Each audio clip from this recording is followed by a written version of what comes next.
D&D number 12, Feed My Sheep in Jesus' Name, Chapter 4. Young Eric stood between the dining room and lobby area and looked around at the large group of people, hoping to find his sweetheart. She seemed a little down at dinner, and now he was trying to figure out where she went. He gazed around the large lobby/living room area. Most of the women were sitting in the grouping around the fireplace that was situated between the living and dining rooms. They were chatting and holding and cooing over babies, the Stewart twins, and the Wallace's little Elijah. Taylor was sitting on the rug in front of the fireplace, apparently telling a story to the younger children. Miss Jody was across the room at the lobby desk.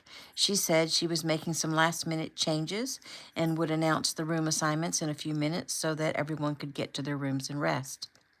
John Apple was chatting with young Eric's father and Mr. Stewart. His grandfather had packed up a large dinner and headed up to the hospital. Uncle Joey, Uncle Mark, CJ, Cam, the two Stewart boys, Charlie and Matt, and Jamie Brooks were talking and standing near the buffet tables in the dining room, munching, and probably not because they were hungry, but because it was there. Young Eric headed across the lobby. He looked to the smaller breakfast room that was to the left of the kitchen. Josie was sitting at the breakfast table talking to young Eric's little cousin, Sophia, and to Erilyn Stewart.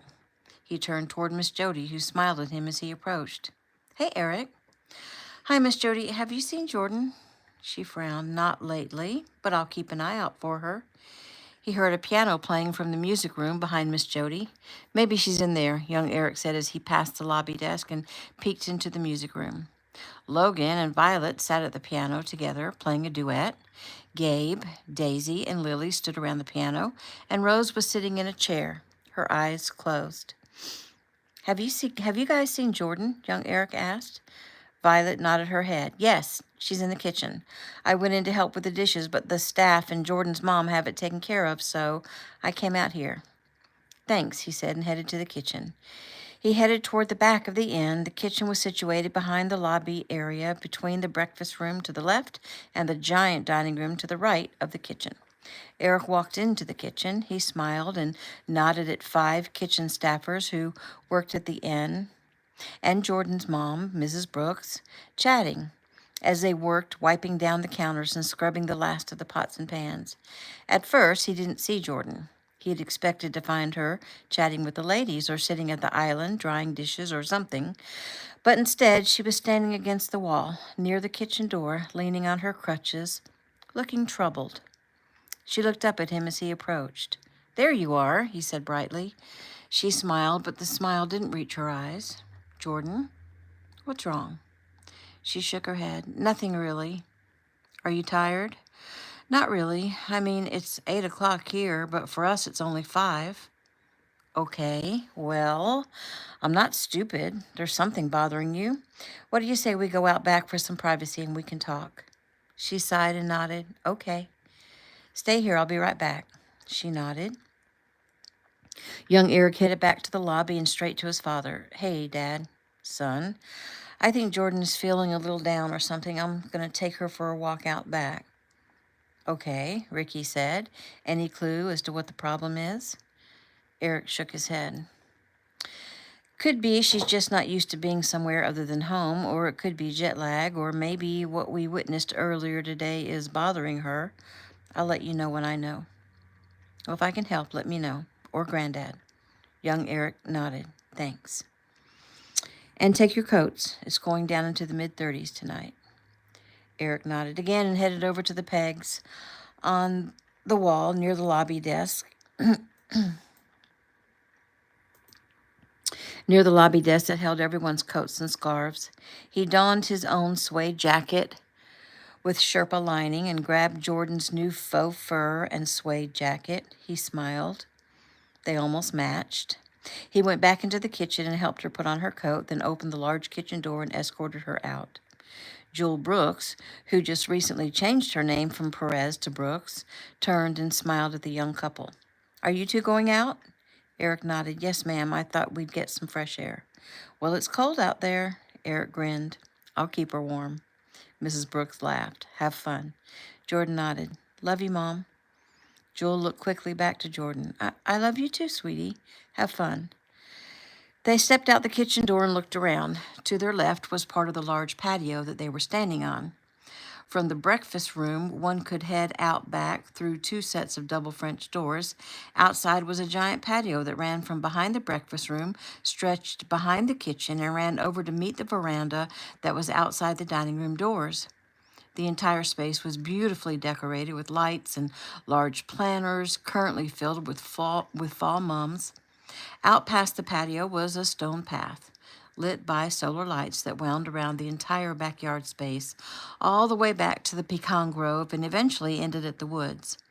At one point, it branched off to the right toward the cottages and vegetable garden, or to the left toward the pecan grove and the apple and peach trees. Jordan shivered. Wow, it's kind of cold out here. Eric smiled. You want to go back inside? She shook her head. They walked slowly around the patio, Jordan's crutches clicking softly with each step. It's pretty out here, Jordan said.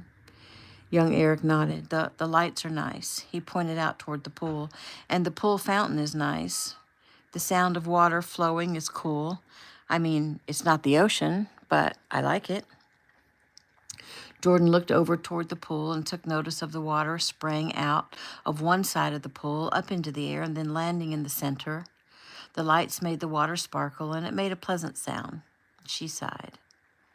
Baby, what's wrong? He asked softly. Jordan looked over at the guy she loved. He was so strong, so attentive, his voice so warm and full of concern. He raised his eyebrows at her, and she sighed. I'm not really sure. I'm just thinking about things, I guess. Things like what?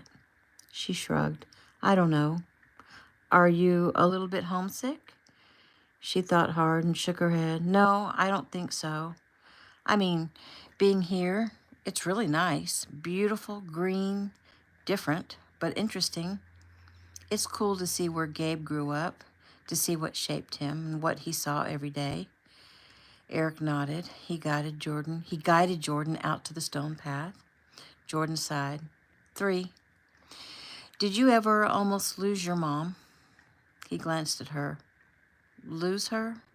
You mean, did she ever come close to dying? Jordan nodded. No. Well, I mean, yes, she did come close to dying, actually a few times, but I wasn't born yet, so I didn't come close to losing her. Really? What happened?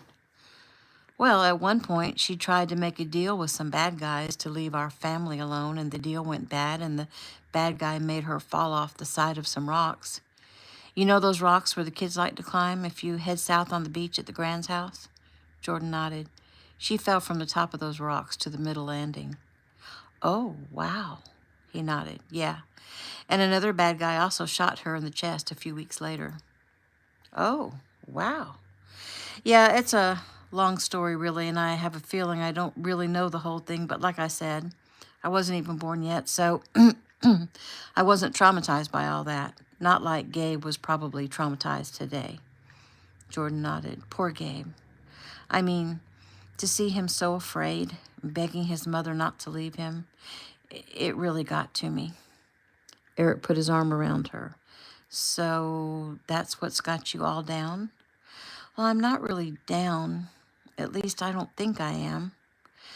I've never come close to losing my mother either. At least I don't think I have. What do you mean by that?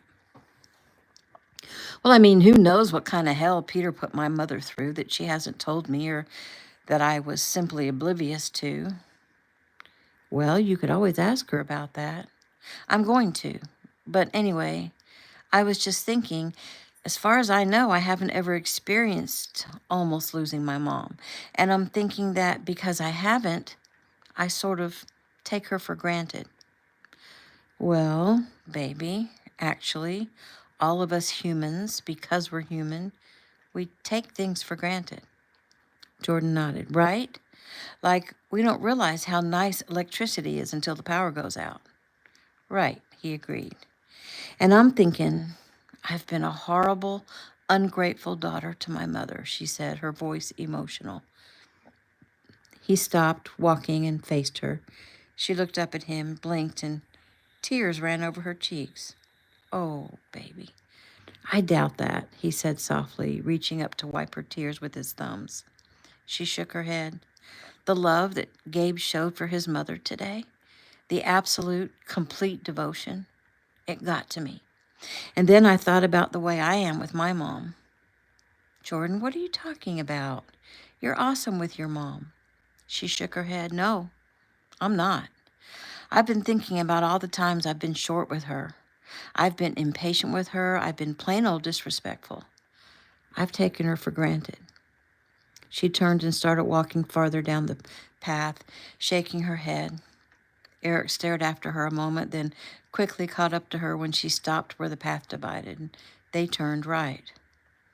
Okay, babe, let's say for a minute that what you're saying is true. I mean, I can think of plenty of times that I've been disrespectful to my mom, too. I don't believe that. Well, I wasn't always the great guy you know now, he joked with a smile, but he frowned when she didn't smile back.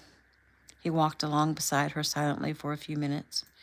Jordan, he finally said, babe, you can't beat yourself up because you think you might have been rude to your mom.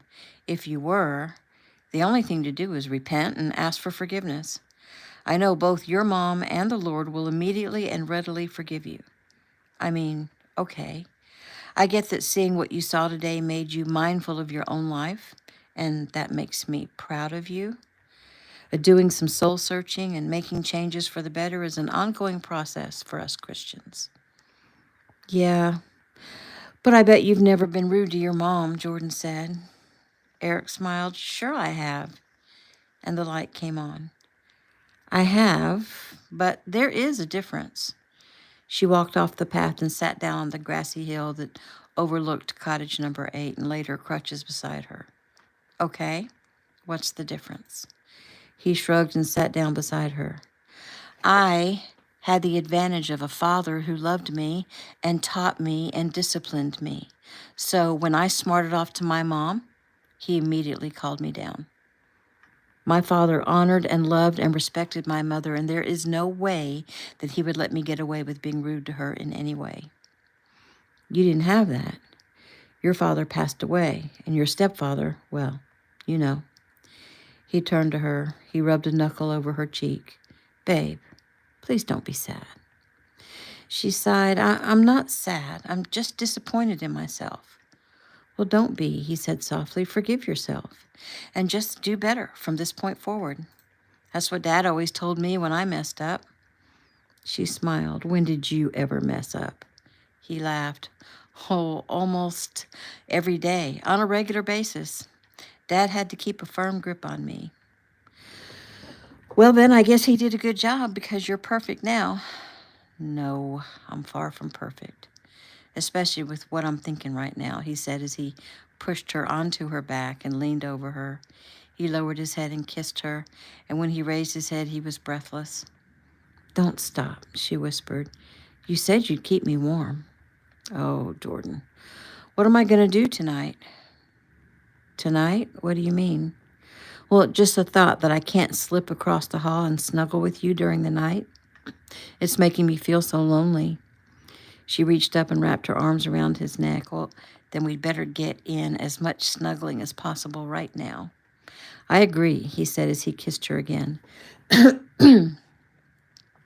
It was a few minutes later as they lay quietly in each other's arms that they heard the voices. You two go that way. Make sure you check all the windows on that side. Who's going to slice the tires? Another said. I got that, another said. I can't wait to mess these people up. Young Eric put his hand over Jordan's mouth and bent his head to speak in her ear. Listen carefully, he whispered. Do exactly as I say. You scoot down, stay low until you get to the bottom of the hill, and then you head back to the house. Go as fast as you can. Go straight toward the pool area and enter in through the veranda. Call my dad on your way, Jordan.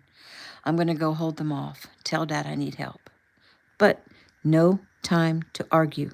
We have children in that house and have to be protected. Okay, obey me. Go call Dad. She grabbed her crutches and scooted down the hill. Eric stood and stepped in front of the guys he'd heard talking. There were 5 of them. Where you going, guys? He asked. They jumped back, letting out a string of profanity. He'd obviously surprised them. It was hard to tell in the dark if anyone was armed. Still, he knew at least one of them had a knife, the one who said he'd sliced the tires. One of them glanced at Jordan as she made her way back to the house, and another guy spoke. "Go get her," he said. When the one started after Jordan, Eric moved with lightning speed, sweeping the guy's leg, sending him down, and they all jumped on him then. As he had many times in the past few months, he began to fight for his life. As he fought, one of the guys left and started back again toward the direction Jordan had headed. Young Eric saw him go and couldn't go after him. He prayed Jordan made it back inside. Meanwhile, in the inn, Ricky Kino laughed at Joey as he told a story from his childhood. Ricky reached down and glanced at his phone when it rang. "Hi, Jordan. Everything okay?" "No," she cried. "Eric needs help. There's men out here." She let go a scream, and the call went dead. Ricky looked up. "Eric and Jordan are in trouble out back." All the men immediately jumped into action. Joey, Cam, CJ, Chaz, Mark, and Ricky ran out the back door. A shot rang out, and the bulletproof glass in the back window above the breakfast table spidered. Some of the women screamed. John Apple ordered Shelley and all the women and children into the music room and told Gabe and Logan and JoJo to stay and protect them. He then immediately grabbed 2 firearms from behind the lobby desk. He went to the music room and handed one to Gabe. "You're the last line of defense," he said. "Protect them." Gabe nodded. "With my life." He quickly pointed the gun down, checked the chamber, then shoved the gun inside his waistband. John headed out. Gabe looked at all the people in the room. "Don't anyone go near the windows," he ordered. JoJo nodded. "Actually, let's move you all back by that back wall, behind the piano." The women and children did as ordered. New scene. Jordan was going as fast as she possibly could. She was almost to the house on the far side of the pool. She was standing still, talking to Mr. Kino, because she found she couldn't walk and talk on the phone at the same time.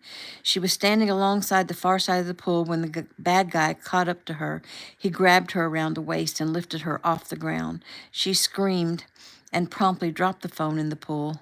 Lifting one of her crutches, she jerked the top of the crutch straight up into the man's face. He put her down as he grabbed his nose.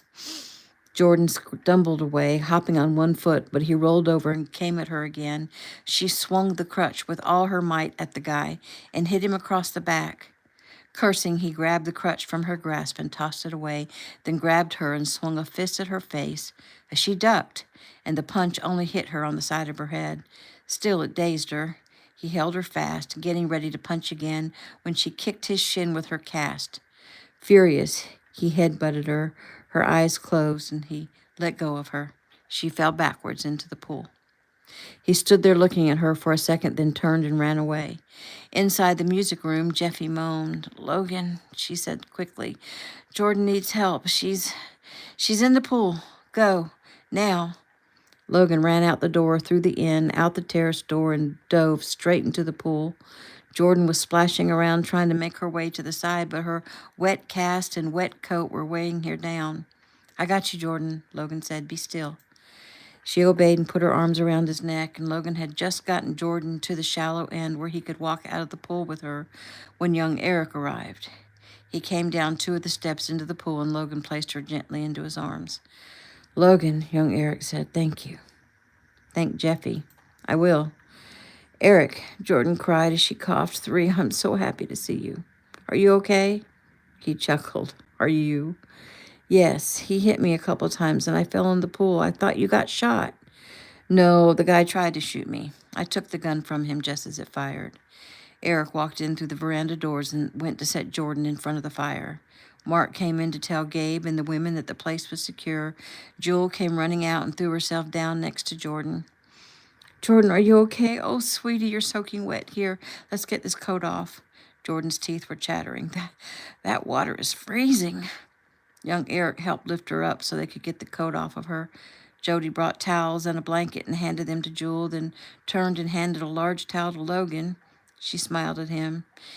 "You're in room 7 with young Eric if you'd like to go change." Logan nodded, "Thank you," and he headed up the stairs.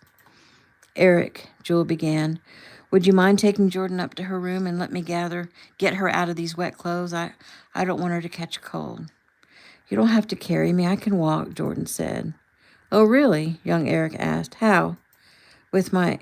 She stopped. Oh, yeah, my crutches are outside somewhere. He smiled. We'll find them in the morning, I promise. He scooped her into his arms. She's sharing a room with Taylor, Jody said. She looked at her screen. Room 2. Eric nodded and headed up the stairs. He dropped her off and was ushered quickly away, and he headed back downstairs. It was only a minute later that they saw the blue lights flashing on the walls coming in the window from the front drive. The police, however, didn't bother to come in. Chaz had instructed them to come around to the back. Joey and Cam handed custody of 5 slightly injured males over to the police. One had a broken hand, one had a bloody nose, one had a wrenched shoulder, one had an injured knee, one had some broken fingers, and all of them had several cuts and contusions on their faces, and all of them were between the ages of 19 and 23. A gun and 3 knives had been confiscated, along with some illegal substances. All of them had over $500 in their pockets. Eric arrived back downstairs and was immediately told to go out back to speak with police to give his side of the story. Sighing, he headed out. Gabe turned his gun in to Miss Jody and went immediately to Taylor because her face was pale and she looked shaken. He approached and took her hands. Are you okay, Tay? She nodded. I guess. He cupped her face in his hands and tilted it up so he could look into her eyes. Talk to me. She sighed. I'm scared. It's over. For now, she argued, but it's like it's starting up all over again, except this time someone is out to get you or people you love, and that means... She stopped. He sighed. That means that you're a target. Well, we are warriors. That's what Dad and Granddad always say, but I don't feel strong right now. I feel scared, Taylor said. It's okay to be scared, baby. And you are strong, and I won't let anyone get you. She nodded. I know you'll try hard, but I think it's inevitable. They'll eventually get to me. Gabe sighed. Would it make you feel better if we put extra eyes on you? You mean an agent? Gabe nodded. Maybe. I don't mean to insult you. It's not that I don't think you can protect me, but you have things to do, and you can't keep watch over me 24 hours a day. Gabe sighed. Okay. I'll speak to Dad or to Dalton and to your dad, and we'll get protection for you. Thank you, Gabe. He pulled her close and held her tight. It's going to be all right. We'll eventually find this guy. They both turned as the front door to the inn opened. What in the heck is going on? There are cops everywhere, Heather asked as she and Nolan Sawyer came through the door. Gabe turned with a smile to greet his eldest sister and her fiancé. Heather, he said loudly. He rushed to her, picked her up, and swung her around as if she were just a little kid. Good grief, Gabe. I think you've grown even taller or bigger or something. He set her down. I don't think so, Heather. You just forgot how big and strong I am. Oh, yeah, that must be it, she said sarcastically. She hugged him again and kissed his cheek. Lord, I have missed you. He smiled and touched her face. Me too. I've missed you. She laughed. Gabe shifted his gaze to Nolan and held out his hand. Nolan, it's nice to see you again. Thanks, Gabe. You too. So what's going on here? The other sisters came running to greet Heather and Nolan while Gabe explained to Nolan all that had taken place. And when he finished, Nolan shook his head. There is never a dull moment around here. Rose chirped in, right? Okay, everyone, listen up, Jody announced just as Logan came back downstairs all clean and dry. Here are the room assignments. I've had to do a little tweaking because with the current threat, we don't want any of you out in the cottages. Everyone that was not in the backyard dealing with police gathered round. Shelley, I don't know if you knew that John and I have moved down into Maddie's old room for convenience sake. So that leaves our entire apartment empty up on the 3rd floor, which we divided into 2 family suites. We thought we'd put you and Eric and the 5 little ones up there. Oh, that will be wonderful, Shelley said. Okay, good. And Jewel and her 2 kiddos will be up there too on the far side. You'll see the place is huge, and both suites have their own kitchens, not that you'll need to use them. Then Bree, you and Ricky will be in room number 1 on the 2nd floor. Jordan and Taylor are in room 2. Mark and Bella and Em are in 3. Breeze, you and Joey and your 3 little ones are in number 4 because it's a little bigger and we moved a trundle bed in there for you. Thanks, Jody, Bree said. Toby and Carol will be in Toby and Carol will be in number 5, and they should be arriving sometime tonight. Grace will be in 6. As I already said, Logan and young Eric are in 7. Jojo and Brody will be in 8. She looked up and smiled at Nolan. And Nolan, that leaves you in room 9, which is down here at the end of the hall past our bedroom. It's a little smaller than the others, but, well, I don't mind, Miss Jody. Still, I also don't mind being in a cottage either. I'm not afraid of some idiots trying to make trouble. I have several friends with me, he said as he touched his waistband, if you know what I mean. She nodded. Well, if you'd rather stay in the cottage, you're welcome to do that. Just let me know what you decide. She quickly looked at the other young men who'd originally been scheduled to be in cottages. Not you guys, though. Sorry, but you're inside by special request of your fathers. Jojo nodded. I get it. No problem for me. Closer to the food. The others chuckled. The rest of the men and young Eric came in from outside, and immediately everyone wanted to hear the whole story of what went down. But as young Eric began to speak, Ricky looked his son over now that he was in brighter light and realized he was not unscathed. Son, Ricky said, interrupting his story. Yes, sir. Did you know that you're bleeding? Young Eric looked down at his chest and rubbed his hand over it. Where? You have blood running down your arm. Maybe we'd better check you over. Jeffy immediately stepped forward and lifted his arm, and she sighed. Take your shirt off.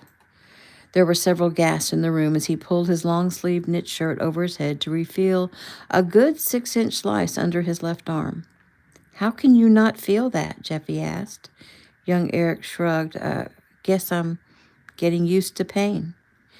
Cam, will you grab my medical bag? I have a suture kit. Eric, I'm going to need you to lie down somewhere.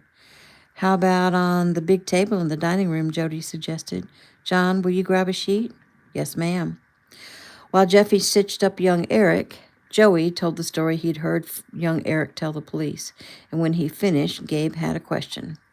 So, did they get any information from the perps?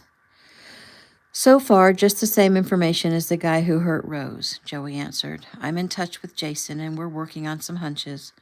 We'll let you know if it pans out. Until then, we do what we have to do to keep everyone safe. These guys came in from the woods out by the creek. We'll scan the area in the morning. Gabe sighed. I'm sorry, everyone. I guess I pissed somebody off. Don't apologize, Joey said quickly. You're letting your light shine, and the ones who get mad about that are the dark side. You aren't responsible for the choices they make. Gabe nodded. Well, I hate that young Eric is hurt. But he sure is a hero, isn't he? Taking all those guys on? And Jordan, too? Everyone agreed. Daisy spoke then as she bounced a sleepy Iris in her arms. Well, Tanner family, we need to get this baby home and in bed. Rose nodded. And Iris, too, she quipped. Everyone chuckled and started saying goodnight. Don't forget, Rose announced, we need all hands on deck tomorrow. And we won't have Jewel or Jordan until after they get back from the orthopedist, Jeffy reminded them, so we'll have to take up slack. Ricky spoke then to bolster everyone in his father's absence. But we won't let this get us down or keep us from accomplishing our goal, right? Right, everyone said loudly. If anything, we'll work even harder, John Apple said. CJ went to the door.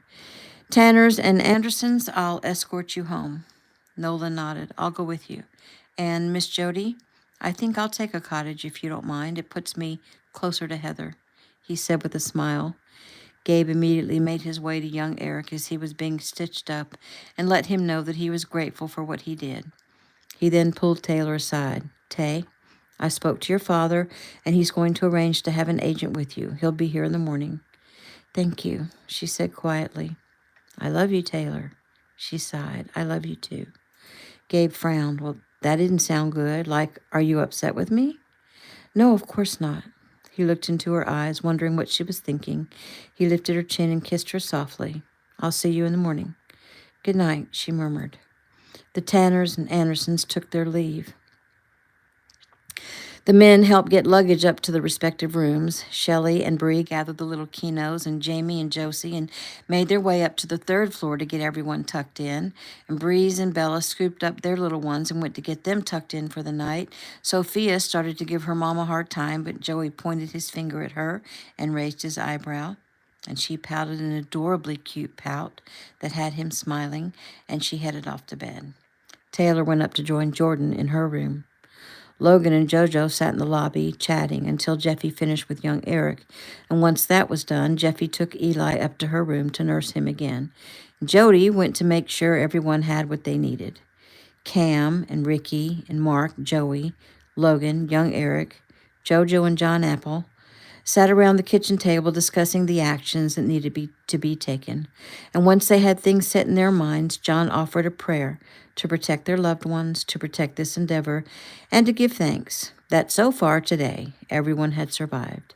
It was obviously going to be a long, hard week. New scene. Jordan looked up as Taylor came into the room. "Hey, Taylor." "Hi, did I interrupt? It looks like you were having a deep discussion with your mom." Jordan wiped at the tears on her face. "Actually, we've been having a lovely discussion, mother and daughter." "Oh, well, I will just go back downstairs for a while."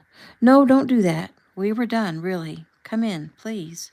Taylor nodded and came into the room. Jewel smiled at her. "You're such a sweet girl, Taylor. I'm so glad you and my daughter are so good to each other." Taylor shrugged. "She's like a sister to me. I've always wanted a sister." "Well, now you have one," Jordan said softly. Taylor came to sit next to her on the bed and hug her. "How are you feeling? Are you okay?" "Yes, I'm fine. The jerk head-butted me, so I have a little headache, but I'm warm and dry and alive." "Thank goodness," Taylor said. Jewel stood. "Well, we have a big day tomorrow, so I better go get some sleep." She bent down over Jordan. "Good night, my sweet daughter. I love you." "I love you too, Mom. Good night." "Good night, Taylor," Jewel said. "Good night, Miss Brooks," Taylor said with a smile. She watched her leave and then turned to Jordan. "Your mom is so nice." "Yours is too," Jordan said. "Isn't it weird that they're both so nice and yet they're both so different? Like, my mama's kind of shy and sweet, and your mama's like very strong and still so kind and thoughtful. I just love them both so much." Taylor nodded. "Me too." Sighing, she went through her luggage and put things away or hung them up for the week. She looked over at Jordan. "Would you like me to unpack for you?" Jordan smiled. "And I guess you're just like your mom, so thoughtful. But no thanks, my mom already did it for me." "Okay, well, I guess I'll get ready for bed," Taylor said as she gathered her things. Inside the bathroom, Taylor stared at her face in the mirror. She shook her head. "I'm sorry, Father. Please forgive me for being so afraid. I'm not afraid of coming to see you, but I love Gabe so much, and I'm afraid of not being able to marry him and share my life with him. I love him so much, God, so much. Please help me to not be afraid. In Jesus' name," she whispered. New scene. Iris woke once the Tanners and Andersons started down the path away from the inn. She yelled Gabe's name and scrambled down. Gabe scooped her up and held her tight. Once they arrived at the Tanner home, CJ took Violet aside to hopefully kiss her goodnight. "Vi, I'm sorry about how our conversation went earlier. Please forgive me. I promise I will tell you about my family and about what happened. Give me a little more time. It's going to be a difficult conversation, and you may not like me very much once the telling is done, which is, I guess, why I've put it off. I don't want to lose you." "CJ, you won't lose me. I can't imagine that anything that happened in your past would make me stop loving you." CJ swallowed as he thought about her words. The emotions welled up. "Well, I know you can't imagine it, and that tells me that when I tell you, you won't see me in the same light anymore. I mean, in a good light anymore. But after tonight, I see that I can't put it off any longer.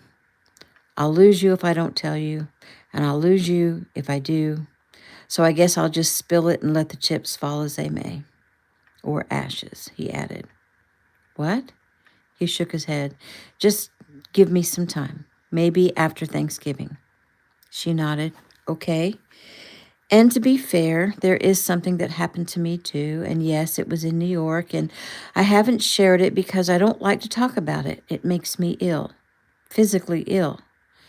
But I'll share it with you soon. I promise. And after I tell you, you may not like me so much either. Because I was stupid and gullible and, well, just stupid. Her eyes immediately filled with tears. Oh, babe, don't cry. She shrugged and sniffed. I'm sorry. I've had a hard time with it, as you can see, and I have nightmares too. He nodded. It sounds like we both have some healing we need to do. Sounds like it, she whispered. I had therapy for a little while. I guess I need to go back and get some more. He put his arms around her and brought her up against him. We can work through this. Don't give up on me, he said, softly against her ear. I won't, she assured him.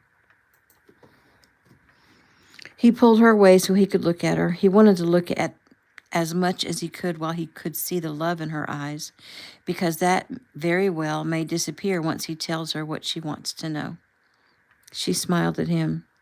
She let her long, slightly wavy blonde hair stay down tonight, and it was shimmering under the outside security lights. She wore a pretty brownish-orange colored dress. She usually wore a dress, and they usually had flowers or ruffles, and this one had both. The ruffles around the bottom and the flowers soft white. She was ultra-feminine.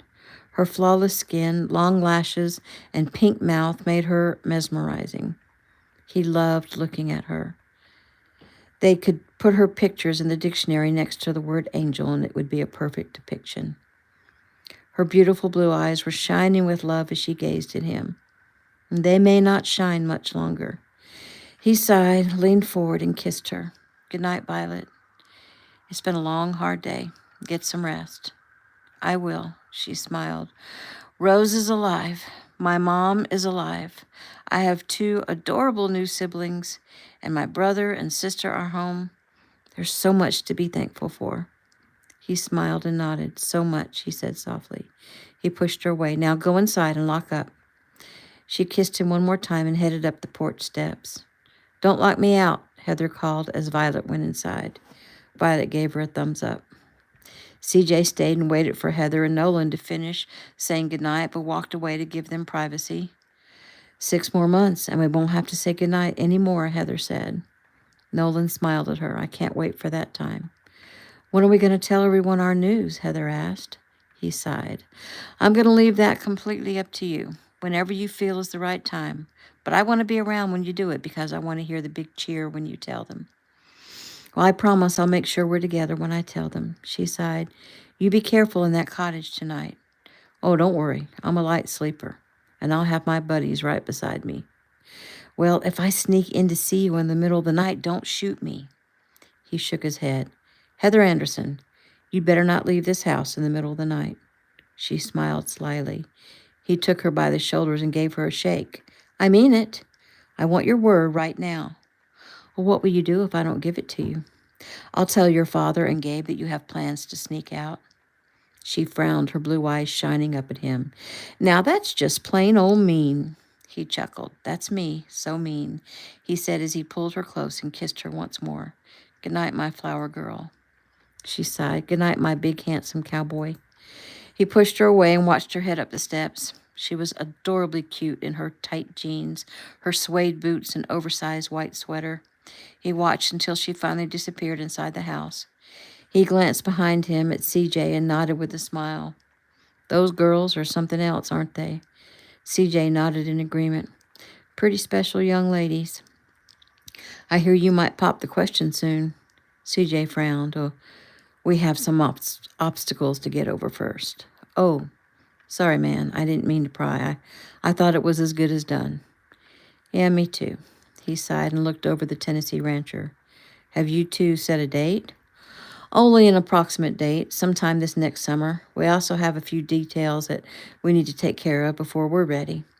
CJ offered his hand. Well, good luck. Thanks, man, Nolan said as he shook the agent's hand. Who knows? We might end up brothers-in-law one day. Well, that is my goal. New scene. Logan and Jojo waited for young Eric and walked upstairs with him. How you feeling, bro? Jojo asked. Well, it hurts now. And it didn't hurt before you knew about it, Logan added, which means it's all in your head. Young Eric smiled. Yep. How many stitches did she say? 11. Wow, more than I thought it would take. She said it was just a long cut, but not too deep and should heal quickly. They got to the rooms. Well, this is me, Jojo said. See you guys in the morning. Eric nodded. I'm going to slip in and check on Jordan. Logan nodded. Take your time because I'm going to give Melody a call. Gotcha. Young Eric went to Jordan's door and knocked. Logan headed into room 7, immediately pulled out his phone and called his girl. Hi, Logan, Melody said as she answered on the first ring. I was just about to call you. Hey, Melody. Lord, it is good to hear your voice. She sighed. Yours too. I miss you so much. I miss you too. It's strange, Melody said, how I was going about, living my life with no problem, and now it feels like I can barely function without you around. Well, I feel the same way. I have to force myself to concentrate on what's happening around me. So how was your first day away? Anything exciting happen? He chuckled. You are not going to believe everything that happened. Like before we ever landed, Rose, you remember her, right? She's one of the twin sisters of Gabe, right? Right. She was attacked by some dude at the community center. Mr. Tanner got to her just in time. The guy was stabbing her. Oh, no. Is she okay? Yes, like I said, her father got to her in time. He'd barely begun to cut her when he stopped the guy. She went to the hospital, got stitched up, and went right back to work. She's an amazingly tough girl. The thing is, the guy who stabbed her was paid to hurt her, specifically saying to hurt Gabe Tanner's sister. But why? Who knows? They're trying to figure that out, but Gabe is in the limelight. He's a bright light, so the bad guys will try to end him, and if they can't get to him, they go after people close to him. Oh, Logan, poor Gabe. I mean, that must make him feel so bad. It's cool, Melody, that you immediately see that. You are very empathetic. I don't know about all that, Melody said lightly. So, what else happened? Well, then we arrived at Gabe's house, he began. He went on to tell her the whole story from his point of view of Mrs. Tanner giving birth to her twins. Oh, my goodness. I'm so glad she didn't die. For Gabe to go home and to have his mother die in his arms, I just can't even. I know, right? It was pretty scary. And then we thought everything was done. We ate dinner at the inn, and young Eric and Jordan went out for a walk in the back of the inn. There's a lighted path, and it's really nice. But while they were out there, young Eric intercepted 5 guys who were paid to come here and start trouble. Eric fought them off, but Jordan didn't make it back to the inn before one of the guys got to her, and she fought with him, but he hit her in the head, and she fell into the pool with her cast and her coat on, and she was struggling to swim, but Aunt Jeffy told me to go to the pool and help her, so I dove in and was able to get her out, and I'm telling you, that water was freezing. Oh, Logan, was Jordan okay? Yeah. I handed her off to Eric. They took her upstairs and got her dry and warm, and she's okay. Well, thank goodness you were able to help her. Such a hero. He chuckled. Yeah, that's me. But Eric was the real hero. Melody listened as Logan then went on to tell about Eric being sliced open, and finally he got to the end of the tale. Wow. I mean, and this was only the first day. Who knows how this week will go? Well, I'm hoping we got all the bad stuff over and the rest will be smooth sailing. So that's all I got about me today. Mel, tell me, what did you do today? Well, I tried to take a page from your book. My book? You sang a song for somebody? She giggled. Well, that's not what I meant, but actually I did sing a song for someone today. Really? Who? Well, his name was Cliff, and he was a 62-year-old homeless man. Today was his birthday. And where did you meet this man? Well, as I said, I was trying to take a page from you or from your family. So I took the little bit of money I had left after I made my car payment, and I went out and bought some bottles of water and protein bars and little bags of cookies and socks. And I brought them home and was dividing them up in bags. And my dad came in and asked me what I was doing. And I told him I was going to go give them out to homeless people. There's a lot of homeless people in that area just east of me, just outside of town. And my dad said he didn't want me going alone. Okay, good, because I was about to yell at you. She only smiled. She actually loved how protective he was toward her. And since my dad is out of school this week, he suggested we make it a family thing. And then my mom suggested we get some inexpensive backpacks to put everything in instead of just putting it into bags. So my parents bought the backpacks and we put everything in them. And then Phil said he wished we had enough money to put Bibles in each pack. And then Lyle said we can get New Testaments at the dollar store. So we went around to several dollar stores and bought up all the New Testaments and put them in the backpacks. We could only afford 20 backpacks, so we put the rest of the stuff in bags, and we went out and we handed them out. Melody, I am so proud of you for doing that. Thanks. It felt good, and it was weird, but the whole time, no one in our family argued or talked ugly. We felt really close to each other. It seems since you came into our lives, our whole family dynamic has changed. Well, I love that, Mel. So, did you do any preaching? Did you talk to anyone, or did you just hand out stuff? I didn't preach. I'm not educated enough to do that, and maybe a little bit too shy. But I did talk to several people, and I found out that it was Cliff's birthday, and so I sang happy birthday to him. Still, it was a good experience. The only problem is we didn't have nearly enough stuff. We probably could have given out 50 more backpacks, but we were out of money. Okay. Well, what if I take up a donation and send you more money? Would you want to go do it again? I would love to go do it again. I know my family would love it too. Awesome. Then go tell your family it's a go because I'm going to have the money to you on Mo Money in about 15 minutes. That fast? How can you collect donations that fast? He laughed. I'll just send out a text on our family chat. They'll send me the money and I'll forward it to you. Oh, wow, Logan, this is going to be so much fun to go do it again. Melody, you are making me very happy. I'm proud of you.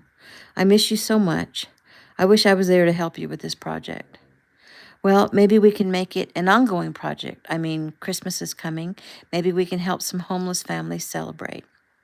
That sounds like a plan. I'm in. Logan looked up as young Eric came into the room. Well, Mel, young Eric just walked in, so I'm going to let you go because we have to get some sleep. We have an early start time tomorrow. What time do you have to be up? 5:30. Oh, well, you're going to have a full day, aren't you? Yes, there's a lot to do. And I have a new project too, but I'll tell you about it tomorrow. Okay. Well, Logan, I miss you and good night. I miss you too and good night. He ended the call and immediately sent out a text to the family asking for donations to Melody's project with a quick explanation of what she was trying to do. He smiled as within minutes the money came pouring in. He waited another 10 minutes and forwarded the money to her. A minute later, she called him back. Hello, he said as he chuckled. Are you freaking kidding me? She said loudly. You're on speaker, he said quickly. Oh, so who can hear me? Just young Eric. Oh, hi, Eric. I hear you were a hero tonight. He laughed. Whatever. Anyway, Melody went on. Logan, are you kidding me? $10,000? What can I say? It's nothing to them. I know you know that. I guess I do, but still, that much, that fast, that's crazy. Well, don't spend it all in one place, he joked. She giggled. You guys, your family, you're awesome. Mel, this is nothing to them. Don't make a big deal about it. The hard part of this work will be coming from your family. That's what's important. Well, I intend to help a whole lot of people. Well, I'm glad, babe. Make some video, please. That's how you can repay them. Make some video and we'll put it on Gabe's site and encourage others to do something similar. I will, I promise. Good night, Logan. Good night, Melody. Sweet dreams. He ended the call and turned to young Eric. That was very generous of you. No biggie, like you just told her. And soon, when your album comes out, you'll have plenty to donate. I hope so, bro. I hope so. There's so much I want to do. Logan, just your music alone, the messages, you are going to take the world by storm. I am so proud of you. Logan sighed. Thanks, Eric. So, how's Jordan? She seems okay, maybe a little down. I'm probably going to go back and check on her during the night. She doesn't have her phone. It's in the bottom of the pool, so she can't text me. Well, she has Taylor, right? Yes. So she'll contact you if she needs you. I guess. I know your adrenaline might still be working, but try to get some sleep, Eric. Big day tomorrow. You're right. Good night, Logan. Night. Sweet dreams, Eric added with a laugh in a high feminine voice. Logan chuckled. And that is the end of chapter 4. Fun stuff.